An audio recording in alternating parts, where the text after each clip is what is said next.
Hello everyone. ఈ వీడియోలో మనం గొడ్డు కారం, మండింది, కందింది ఇట్లాంటి వర్డ్స్ ఇంగ్లీష్‌లో ఎలా చెప్పాలో తెలుసుకోబోతున్నాం. So let's get started. గొడ్డు కారం, నోరు మండిపోయేంత కారం ఇట్లాంటి ఎక్స్‌ప్రెషన్స్‌కి ఇంగ్లీష్‌లో ఫైరీ అన్న వర్డ్‌ని యూజ్ చేయొచ్చు. The pickle was fiery. The pickle was fiery అంటే నోరు మండేంత కారంగా ఉండింది అని చెప్పడానికి ద పికిల్ వాస్ ఫైరీ అని చెప్పొచ్చు. ఇంకా this restaurant is known for it's fiery chilli soup. This restaurant is known for it's fiery chilli soup. Fiery chilli soup అంటే గొడ్డు కారం ఉన్న చిల్లీ సూప్‌కి ఈ రెస్టారెంట్ ఫేమస్ అని చెప్పడానికి అలా చెప్పొచ్చనమాట. ఇంకా ఫైరీ అన్న వర్డ్‌ని ఆవేశంతో ఊగిపోయే మనుషుల్ని గురించి చెప్పడానికి అంటే వెంటనే కోపం వచ్చేస్తూ ఉంటుంది. అట్లాంటి వాళ్ళని గురించి చెప్పడానికి ఈ వర్డ్‌ని యూజ్ చేయొచ్చు. అదెలా అంటే he is known for his fiery temper. He is known for his fiery temper. So, అలాంటి బిహేవియర్‌కి అతను ఫేమస్. అంటే అతను అలా అందరికీ తెలుసు అని చెప్పడానికి he is known for his fiery temper. So, అలా చెప్పొచ్చనమాట. ఇంకా ఫైరీ అన్న వర్డ్‌ని పవర్‌ఫుల్ స్పీచెస్ గురించి చెప్పేటప్పుడు అంటే హి డెలివర్డ్ హిస్ ఫైరీ స్పీచ్. హి డెలివర్డ్ ఎ ఫైరీ స్పీచ్. అంటే చాలా పవర్‌ఫుల్ స్పీచ్‌ని డెలివర్ చేశాడు. అంటే ఫైరీ అంటే ఇక్కడ చాలా పవర్‌ఫుల్ స్పీచ్ అని చెప్పి అర్థం అన్నమాట. ఇంకా కందింది, మాడింది ఇట్లాంటి వర్డ్స్‌కి ఇంగ్లీష్‌లో మనం బర్న్ అన్న వర్డ్‌ని రకరకాలుగా యూజ్ చేయొచ్చు. ఎగ్జాంపుల్ తీసుకుంటే she burnt her old love letters.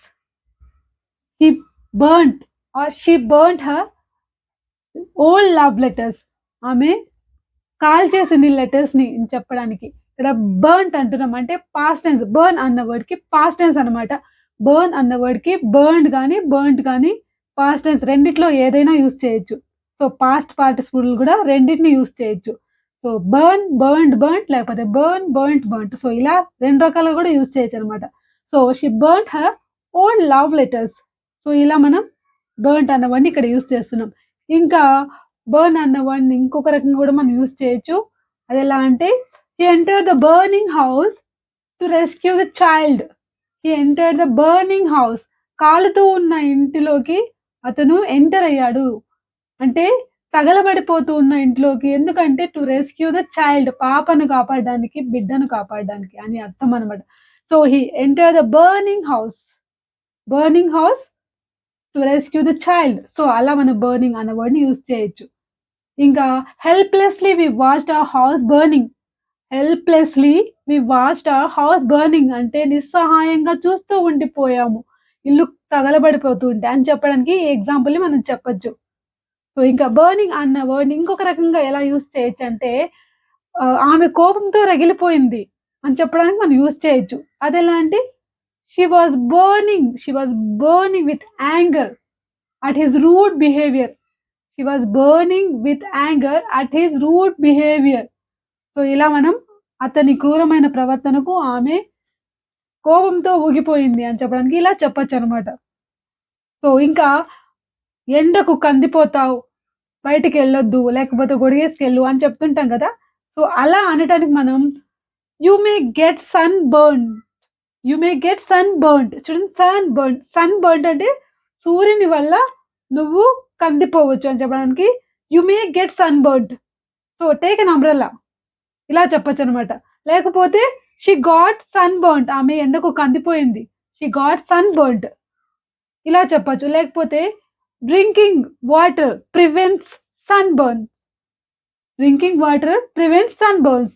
ఇక్కడ సన్ బర్న్ అన్నది ప్లూరల్ నంబర్. సన్ బర్న్ అన్న వర్డ్‌కి ఇక్కడ నౌన్‌గా యూజ్ చేస్తున్నాం మనం. సో, వాటర్ తాగడం వల్ల సన్ బర్న్ నుంచి మనం కాపాడుకోవచ్చు. సో, ఇలా మనం సన్ బర్న్ అన్న వర్డ్‌ని ఇక్కడ కందిపోయింది అని చెప్పడానికి సన్ బర్న్ అంటున్నాం.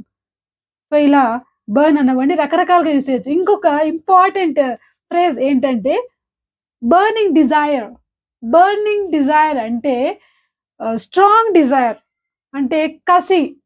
ఏదో ఒకటి సాధించాలి. ఏదో ఒక పర్టిక్యులర్ పని మనం ఖచ్చితంగా చెయ్యాలి. ఇది సాధించి తీరాలి అని బలమైన కోరిక ఉంటుంది కదా! దాన్ని మనం బర్నింగ్ డిజైర్. ప్రతి ఒక్కరికి ఈ బర్నింగ్ డిజైర్ అనేది ఖచ్చితంగా ఉండే ఉంటుంది. For example, you have to have a burning desire to speak English fluently. You have to have a burning desire to speak English fluently. So English మాట్లాడడానికి మీకు ఆ డిజైర్ అనేది అంత స్ట్రాంగ్‌గా ఉండాలి అని చెప్పడానికి ఇక్కడ బర్నింగ్ డిజైర్ అంటున్నాం. లేకపోతే you have to have a burning desire to win. You have to have a burning desire to win.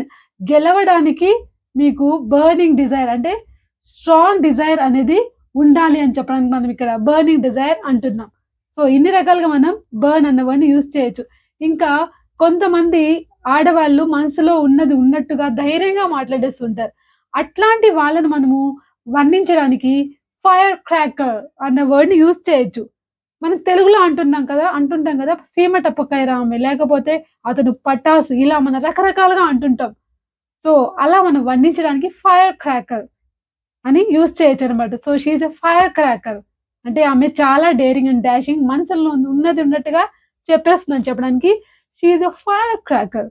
ఇంకా అట్రాక్టివ్‌గా ఉండే వాళ్ళని గురించి చెప్పడానికి కూడా అట్రాక్టివ్‌గా ఉండే పర్సనాలిటీ ఉండే వాళ్ళని చెప్పడానికి కూడా మనం వర్ణించడానికి he is a fire cracker లేకపోతే she is a fire cracker. So, ఇలా మనం చెప్పుకోవచ్చు ఫైర్ క్రాకర్ అన్న ఫ్రేజ్‌ని. సో, మీకు ఈ కాంటెంట్ యూజ్‌ఫుల్ అనిపిస్తే లైక్ చేయండి, షేర్ చేయండి, సబ్స్క్రైబ్ చేయండి, బెల్ ఐకాన్‌ని క్లిక్ చేయండి. Okay. Thank you. Thanks for watching.